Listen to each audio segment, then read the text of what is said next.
Selamat datang kepada Cawapres kita, Bapak Dr. Haji Muhaimin Iskandar. Tepuk tangan dulu dong. Kita sambut dengan selawat lagi.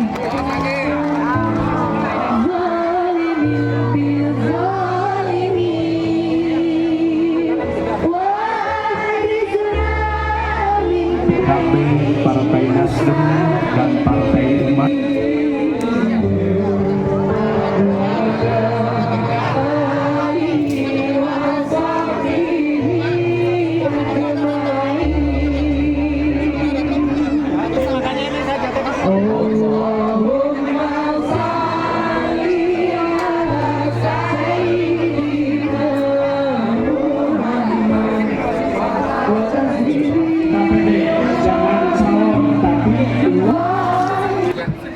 Kebangkitan Bangsa, Partai Nasdem, Partai Umat, supaya akan diberkati umur kita. Al-Fatihah.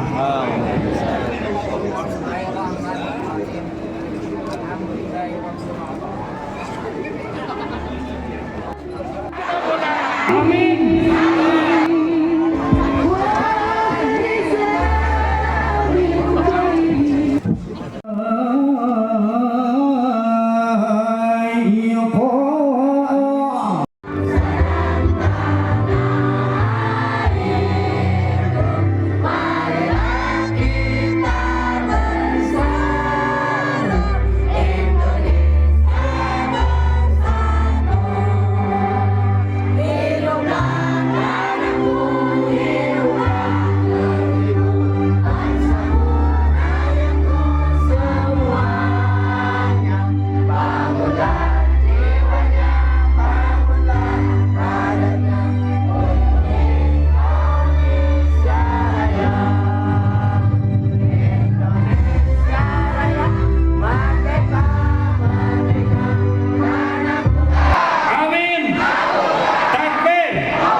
Muhaimin Wakil Presiden.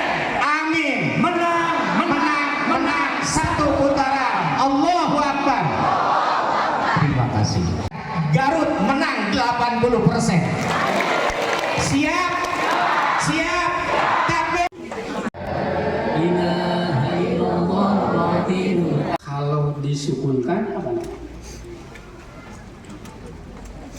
Amin itu aminun kalau di tapi harokat. Kalau disukunkan apa?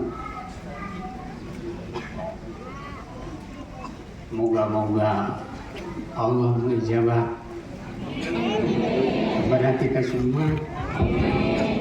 Ini Indonesia ini ada dalam perubahan. Ya, panjang dengan kalian panjang kita mengerti. Bila mana ada ulama Nusantara, bila mana tidak mengerti kata-kata saya, silakan datang ke saya.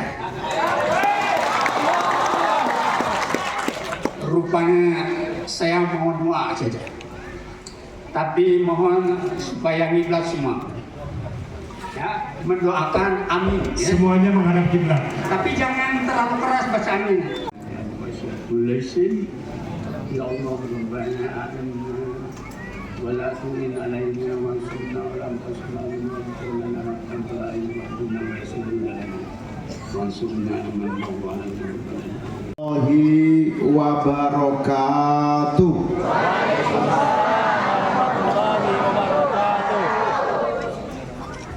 Bismillahirrahmanirrahim. Insya Allah semua bergabung, amin, menang. Terima kasih Kiai Abdurrahman Al-Qudsi yang telah menyiapkan acara dengan cepat dan waktu yang singkat.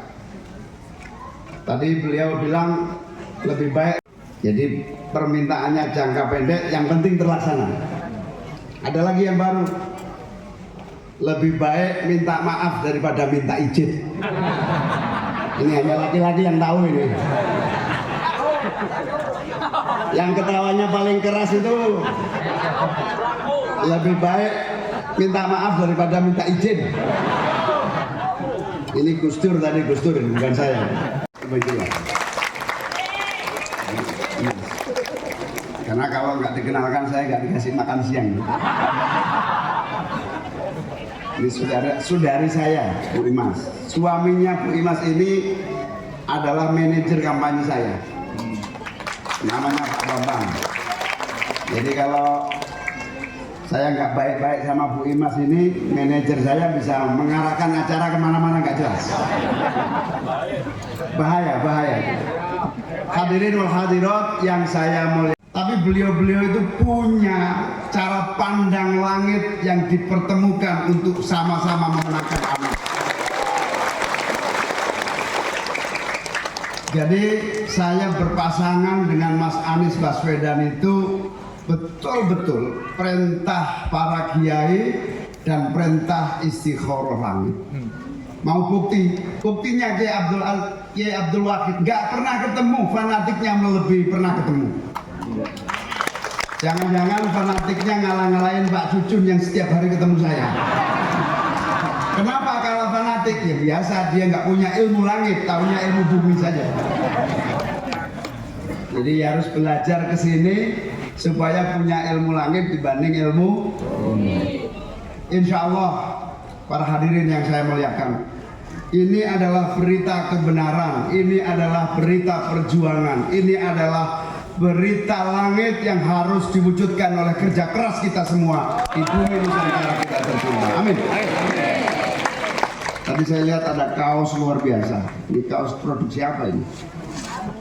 Berubah atau punah. Ini layak diperbanyak kaos ini. Ini kalau staf saya nggak memperbanyak, saya pecat juga ini. Berubah atau punah. Ini benar. Perubahan itu sunatullah. Bayangkan 10 tahun lebih petani kita kurang pupuk, 10 tahun lebih petani kita jarang untung, bahkan sering rugi. Betulnya saya nggak minta keras sekali, berarti benar. Saya tanya berbagai tempat, mulai Aceh, Sumatera, sampai saya ketemu seluruh petani-petani. Jumlah petani kita kira-kira 17 juta. Semua menyatakan tidak pernah untung, bahkan kalau top yang pas-pasan antara biaya produksi dengan harga jual itu tidak menghitung, termasuk tenaganya nggak dihitung. Itulah pengorbanan dan pengabdian petani untuk merah putih dan pangan anak-anak bangsa kita. Nah, tetapi kesabaran para petani, kebaikan hati para petani, ketangguhan para petani tidak pernah dibayar oleh pemerintah dengan sungguh-sungguh. Lama-lama kalau tidak berubah, petani punah di negeri kita tercinta. Ini kalau kamu bikin kaos begitu, saya jadi semangat nih. Jadi kalau saya semangat, salah dia. Kalau tidak berubah, maka bisa dibayangkan suatu hari petani punah. Salah satu keluhan para petani, tidak ada lagi anak muda yang mau bertani. Lebih baik nganggur daripada jadi petani, kan parah. Inilah fakta-fakta kepunahan yang bakal terjadi. Karena itu berubah harga mati untuk Indonesia yang jaya di masa yang akan datang. Perubahan tidak bisa ditunda karena kabar langit sudah nyata. Tinggal kita bekerja untuk membuktikan menjadi kabar bumi. Allahumma amin. Allahu Akbar. Hadirin dan hadirat yang saya muliakan, di tengah masa-masa sulit para petani, dilirik pun tidak, diabaikan memang terjadi. Pengabaian para petani ini sudah lebih sekitar 10 tahun saya rasakan. Saya sudah mencoba berbuat, mengusulkan, menekan. Ternyata tidak ada yang namanya kesungguhan di dalam membela para petani yang merupakan pahlawan pangan kita. Bagi saya, makanya tidak ada pilihan lain yang bisa merubah nasib petani adalah Presiden dan Wakil Presiden Republik Indonesia. Makanya saya semangat. Ada yang bilang Gus Imin ambisius. Ya, saya ambisi. Saya ingin merubah petani nasibnya menjadi lebih baik. Segera, secepat mungkin. Allahu Akbar. Ambisi kita adalah ambisi pembiaran yang tidak pernah dilakukan perubahan. Betul apa betul? Saya lama-lama kerasan di Garut. Semangatnya melebihi yang ada di Jakarta. Allahu Akbar. Allahu Akbar. Gara-gara kaos itu. Hadirin dan hadirat yang saya muliakan. Perubahan yang kedua, pemerintah tidak punya skala prioritas. Mana yang prioritas di depan mata, mana yang proyek-proyek mimpi omong kosong yang tidak berguna. Malah bukan kita khawatir akan terjadi perang. Malah utang untuk beli pertahanan 70 triliun, petani tidak pernah segede itu di dalam pembinaan dan pengembangan kekuatan petani. Perlu dicatat Bapak Ibu sekalian, pertahanan nasional itu dua, tentara dan petani. Mana mungkin bisa perang kalau pangan tidak ada untuk para. Mana mungkin bisa bertahan sebagai bangsa kalau pangan tidak tersedia buat negeri kita.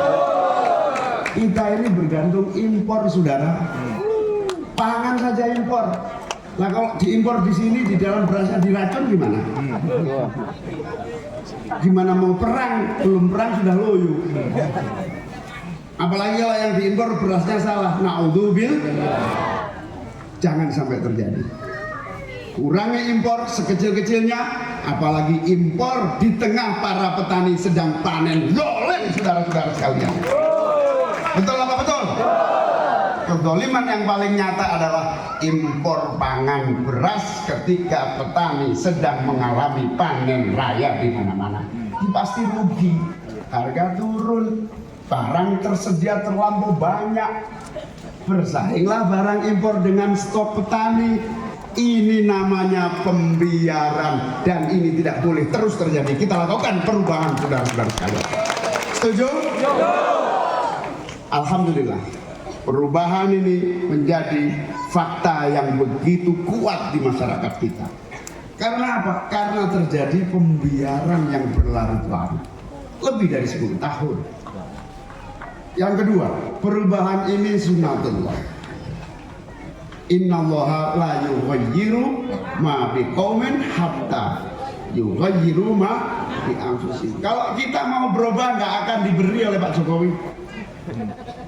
Berubah itu hanya ada satu jalan, kita rebut dan kita menangkan. Amin.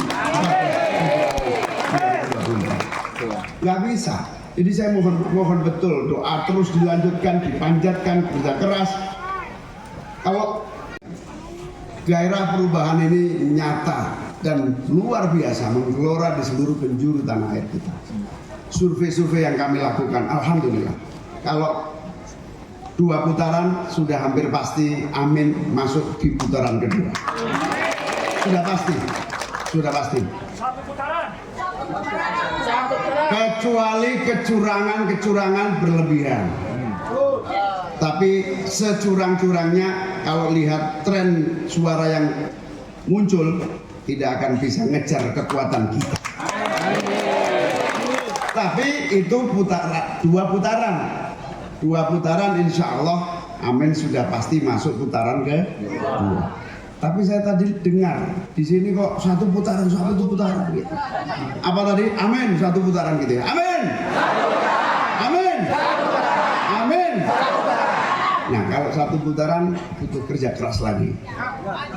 Satu putaran itu artinya kita harus sampai perolehan 51%. Kita harus kerja keras.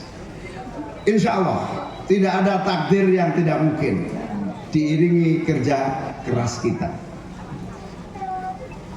Karena apa? Karena pada dasarnya tidak ada satupun akal sehat, hati nurani yang tidak mendukung Amin. Tidak ada. Kalau yang tidak mendukung Amin barangkali ada masalah di dalam memahami keadaan. Masuk membiarkan petani kok dibiarkan gitu, apa mau dilanjutkan? Pembiaran petani kayak begitu apa mau dilanjutkan? Tidak. Hanya satu kata, berubah. Itulah hati dan akal sehat. Oleh karena itu optimisme kita ini mari kita lanjutkan dengan berbagai ikhtiar yang sungguh-sungguh melakukan kerjasama, karena kemenangan Amin bukan kemenangan Mas Anies Baswedan, bukan kemenangan Muhaimin Iskandar, tetapi kemenangan bangsa Indonesia untuk berubah menjadi adil, makmur dan sejahtera. Salah satu yang perlu saya klarifikasi, perubahan nanti bansos nggak dilanjutkan, salah besar, salah besar. Kemarin saya, teman-teman wartawan sudah saya kasih tahu kemarin salah persepsi. Bansos ditunda, tidak, bukan ditunda. Yang dihentikan adalah sikap pejabat mengklaim bansos seolah itu uang pribadi. Perlu diketahui, bansos yang diberikan kepada rakyat itu uang rakyat dan wajib dikembalikan kepada rakyat. Ada loh menteri yang ngomong itu seolah-olah hadiah pribadi. Hadiah A, hadiah B, hadiah si A, hadiah si Ono ini. No. Pak Haji Cucun ini saksi, ketua fraksi PKB di DPR RI. Anggaran rakyat APBN untuk bansos itu diketok oleh DPR, disetujui oleh dua pihak, pemerintah dan DPR. Jadi bansos tetap dilanjutkan, yang dihentikan itu kelakuan-kelakuan yang mengatasnamakan anggaran negara. Bahkan insya Allah kalau Amin menang, kita benahi, bahkan kita sebut sebagai bansos plus, lebih unggul dibanding bansos-bansos yang selama ini terjadi. Allah, namanya bansos plus. Jadi sekali lagi saya luruskan, yang saya sampaikan adalah bukan bansosnya ditunda, bukan bansosnya dihentikan, tapi hentikan klaim-klaim pejabat uang rakyat harus langsung kewajiban diberikan kepada rakyat. Jadi kenapa Amin meneruskan dan melanjutkan bansos? Itu bukan bonus, itu kewajiban negara yang memang hakiki harus memberikan kepada rakyat yang membutuhkan.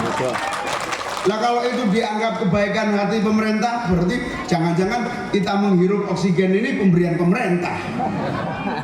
No, bansos itu adalah uang rakyat yang diwajibkan untuk pemerintah memberikan bantuan kepada yang membutuhkan. Itu namanya bansos. Ini disebar-sebar ini di sosmed. Cawapres 01 menolak bansos supaya rakyat marah gitulah. Tapi jangan khawatir bahwa suara perubahan ini bukan sekedar mimpi, tetapi fakta. Biarkan gambar Amin tidak sebanyak yang lain, tapi gambar Amin ada di hati dan harapan perubahan. Itulah yang namanya harapan nyata. Saya menyebutnya kalau bahasa Inggrisnya itu silent hope. Harapan yang terdiam, harapan yang ditutup-tutupi, harapan yang disembunyikan. Rakyat kita nggak banyak protes kok. Petani-petani itu kalau ketemu saya nggak protes. Jadi rapat kabinet menghapus rapat. Apa yang terjadi? Nggak hilang juga, ulangin lagi. Sampai sekarang saatnya perubahan. Rapat dihentikan, uangnya digunakan untuk rakyat. Saking ngawurnya itu ada rapat kabinet membahas penghapusan rapat. Ini yang harus diselepet. Ya, selepet. Ini yang harus diselepet. Memang enaknya jadi santri itu bisa nyelpet. Kenapa istilah selepet? Karena orang kalau diselepet itu cuma perih, nggak sampai mati. Jadi santri itu nggak suka matiin orang. Sukanya bikin orang tobat. Jadi kita lebih suka orang bertobat daripada orang mati. Makanya selepet. Selepet itu sarungnya lembut, tapi kalau sudah kena panas membangunkan yang tidur, mengingatkan yang salah jalan, menggerakkan yang loyo untuk tumbuh. Itulah perubahan. Enaknya kalau pimpinan nasional santri itu enak. Macam-macam kita selepet polisinya. Korupsi kita selepet ketua KPK-nya. Masa ketua KPK koruptor juga? Enaknya diselepet enggak? Tapi ini kok enggak selepet-selepet sih? Hadirin sekalian yang saya muliakan, itulah tuntutan namanya perubahan. Itulah harapan besar rakyat Indonesia untuk terjadi perubahan. Bukan soal amin menang, tapi soal perubahan. Oleh karena itu mari kita gerakkan bersama-sama mimpi perubahan ini terwujud. 14 Februari pagi jam 7 sampai jam 1 siang, cuman berapa 6 jam. Kalau 6 jam ini tidak digunakan, tidak akan terjadi perubahan lagi. Petani menderita dilanjutkan, korupsi merajalela dilanjutkan. Tidak boleh terjadi. 14 Februari harus terjadi perubahan dengan memenangkan amin pada pemilu 2024 yang akan datang. Terima kasih atas doa, restu, dukungan, kerja keras panjenengan semuanya. Ki Abdul Rahman yang semangat tadi ketua panitia. Terima kasih kepada Ki Abdul Wahid. Saya kagum sama beliau Ki Abdul Wahid yang luar biasa, lengkap alasan-alasan. Malah di Al-Quran itu ada satu ayat, walil muttaqina maqaman amin, dan untuk orang-orang yang bertakwa adalah tempat yang aman. Ada loh. Jadi kalau kamu ngaku nggak amin, keterlaluan diri. Allahumma amin. Hadirin sekalian yang saya muliakan, sekali lagi terima kasih Ki Abdul Wahid yang kita cintai, moga-moga sehat senantiasa. Amin. Tapi Ki Abdul Wahid itu anggota saya. Kita membentuk organisasi Abdul sedunia. Abdul Muhaimin, Abdul Somad, yang mendirikan Ustadz Somad. Ustadz Abdul Somad mendirikan organisasi Abdul Internasional. Abdul Muhaimin, Abdul Somad, Abdul Wahid, Halim. nanti saya kasih anggota. Abdul Halim. Tapi yang membahagiakan bukan di situ. Yang membahagiakan itu Ustadz Abdul Somad mengangkat saya sebagai ketua umum Abdul sedunia. Itu apa? Artinya apa? Insya Allah amin menang 2024. Allahumma wafiq ila aqwamit thoriq. Wassalamualaikum warahmatullahi wabarakatuh.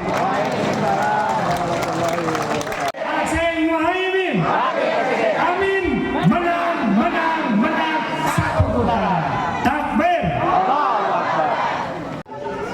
Warahmatullahi wabarakatuh. Alhamdulillahi rabbil alamin. Hamda yu'afi ni'amahu wa yukafi'u mazidah. Ya Rabbana lakal hamdu kama yanbaghi li jalali wajhikal karim wa 'azimi sultanik.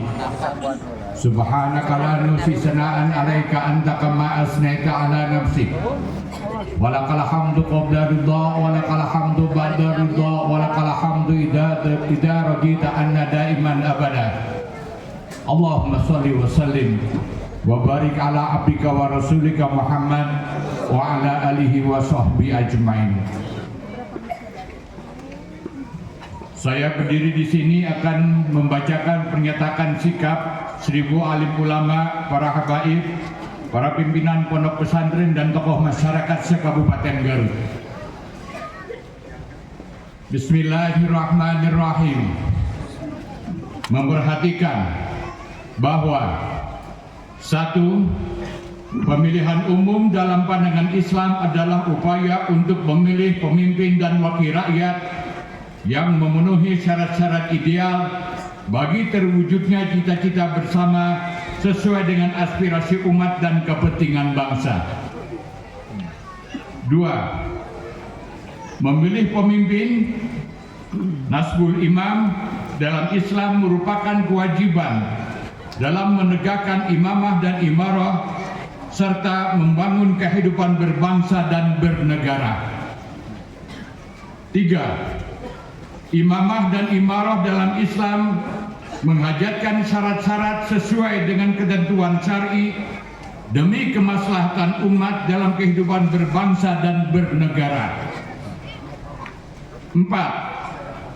Wajib hukumnya memilih pemimpin yang beriman dan bertakwa, jujur, sidik, terpercaya, amanah, proaktif, aspiratif, dan tidak menyebarkan kebohongan publik, tabligh, memiliki kecerdasan, watonah, serta memperjuangkan kepentingan umat. 5. Memilih pemimpin yang tidak memenuhi syarat-syarat secara syar'i, termasuk golongan orang-orang yang berkhianat kepada Allah dan Rasul-Nya. 6. Hasil istimewa ulama dan tokoh nasional yang diselenggarakan pada hari Sabtu 18 November tahun 2023 di Masjid Az-Zikra Sentul, Kabupaten Bogor, Jawa Barat, yang telah merekomendasikan pasangan nomor 1 Anies Rashid Baswedan dan Abdul Muhaimin Iskandar Amin dalam Pilpres 2024. 7. Pilihan terhadap pasangan Anies Rashid Baswedan dan Abdul Muhaimin Iskandar, yakni Amin, menjadi kewajiban pilihan personal serta pilihan terbaik dalam pandangan para alim ulama, habaib, pimpinan pondok pesantren, dan keluarga masyarakat Indonesia. Maka dengan ini kami menyatakan bersumpah. Silakan hadirin untuk berdiri semuanya.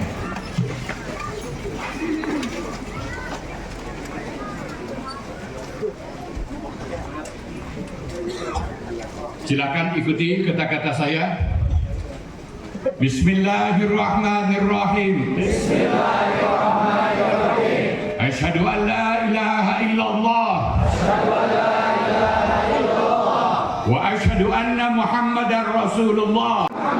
Demi Allah. Demi Allah. Kami akan memperjuangkan. Kami akan memperjuangkan. Sekuat tenaga. Sekuat tenaga. Sebagai ikhtiar. Sebagai ikhtiar. Memenangkan pasangan nomor 1. Memenangkan pasangan nomor 1. Anies Rashid Baswedan. Anies Rashid Baswedan. Sebagai calon presiden. Sebagai calon presiden. Dan Abdul Muhaimin Iskandar. Dan Abdul Muhaimin Iskandar. Sebagai calon wakil presiden. Sebagai calon wakil presiden. Dalam Pilpres 2024.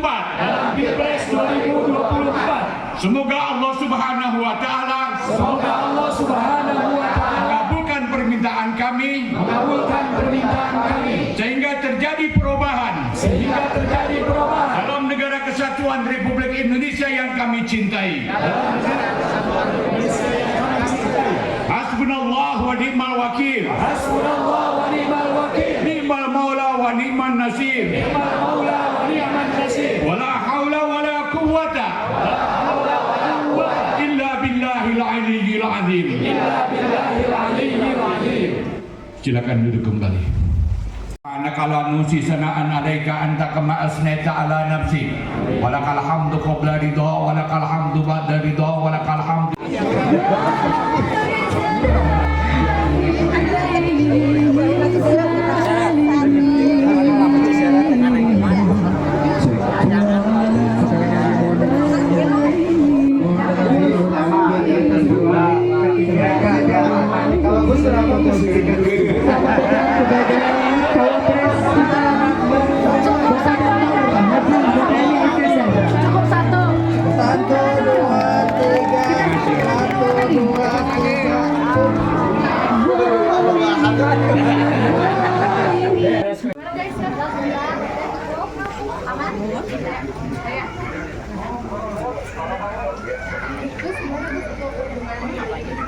Hari ini semakin menguatkan bahwa para kiai, para ulama di Kabupaten Garut ini kompak.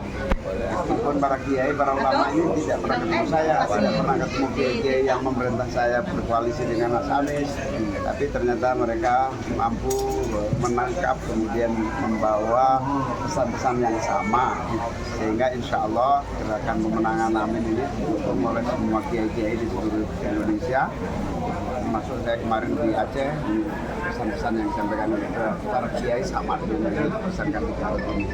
Untuk itu menambah keyakinan dan optimisme setidak-tidaknya Amin pasti masuk di putaran kedua. Syukur tadi semangatnya adalah semangat satu. Ada dua pesan penting. Yang pertama adalah bahwa kepemimpinan nasional itu harus berporos kepada ketakwaan, kepada kepercayaan, kepada al-amin. Amin itu dipercaya. Kemudian membawa rasa aman. Amin. Nah karena itu kita pesannya supaya betul-betul konsisten menjadi orang yang bisa dipercaya, melaksanakan perintah-perintah dan harapan-harapan rakyat. Yang kedua pesannya adalah tidak ada takdir yang datang tiba-tiba tanpa kerja keras. Dan itu semua pihak, semua relawan, semua partai pendukung harus bekerja keras untuk menangkan ini. Dan saya mendapatkan bocoran dari banyak survei. Alhamdulillah kalau putaran kedua cukup bagus. Gimana nih ngelihat pelanggaran pemilu ini semakin terang-terangan gitu? Ya, tentu pelanggaran pemilu ini sekali lagi harus kita laporkan ke Bawaslu. Kita minta aparat Polri, TNI, pejabat pemerintah betul-betul netral. Kalau ada pelanggaran-pelanggaran, ini merusak agenda nasional. Pemilu itu bukan agenda kelompok, pemilu adalah agenda nasional.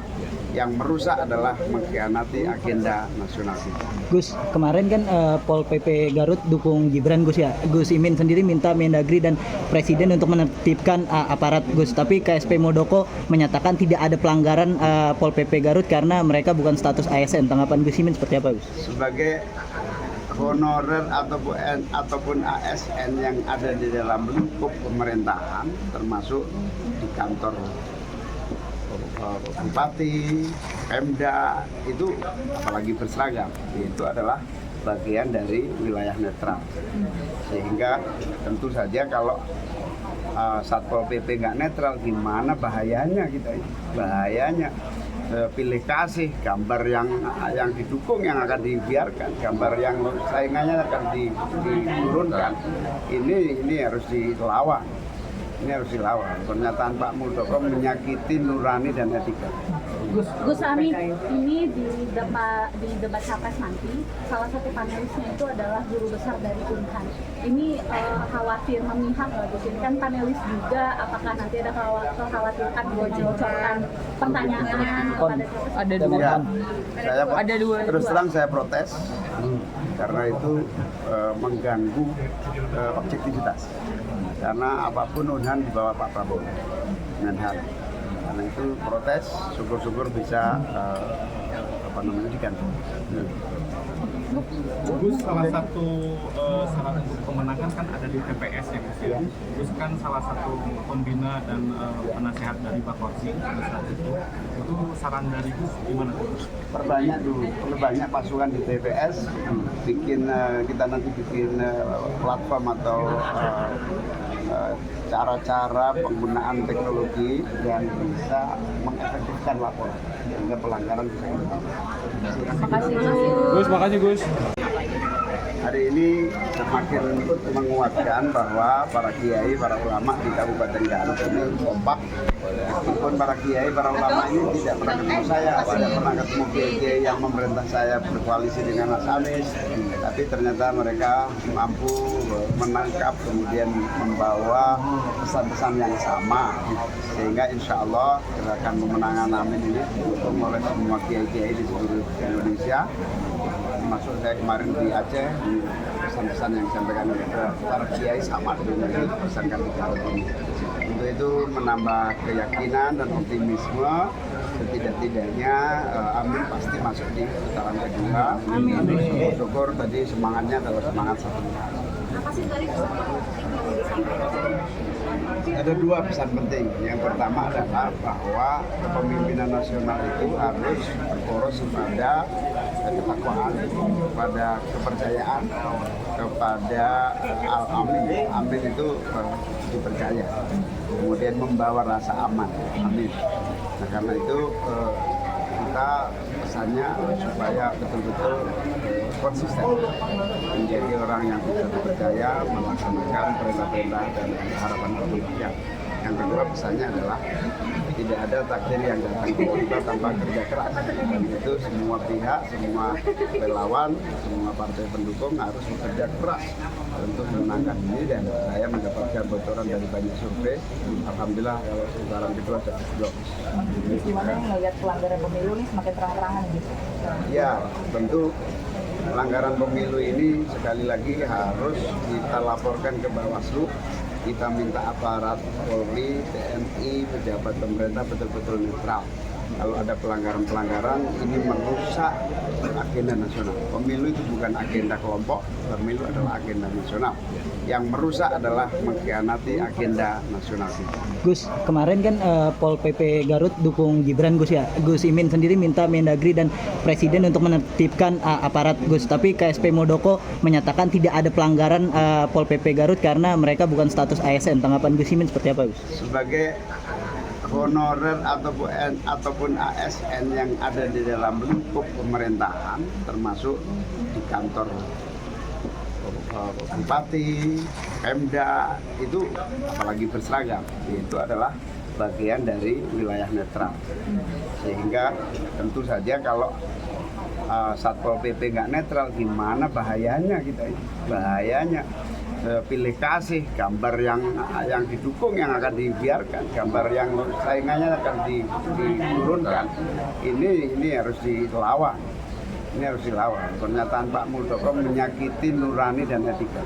Gus Amin, ini di debat capres nanti, salah satu panelisnya itu adalah guru besar dari Unhan. Ini khawatir memihak nggak Gus? Ini kan panelis juga, apakah nanti ada kekhawatiran bocoran pertanyaan kepada Ada dua.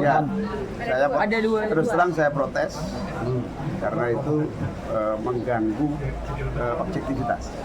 Karena apapun Unhan di bawah Pak Prabowo dengan hal. Karena itu protes, syukur-syukur bisa diganti. Gus, salah satu syarat untuk kemenangan kan ada di TPS ya Gus ya. Gus kan salah satu pembina dan penasehat dari Bakorsi pada saat itu saran dari Gus gimana Gus? Perbanyak dulu, perbanyak pasukan di TPS, kita nanti bikin platform atau cara-cara penggunaan teknologi yang bisa mengefektifkan laporan sehingga pelanggaran bisa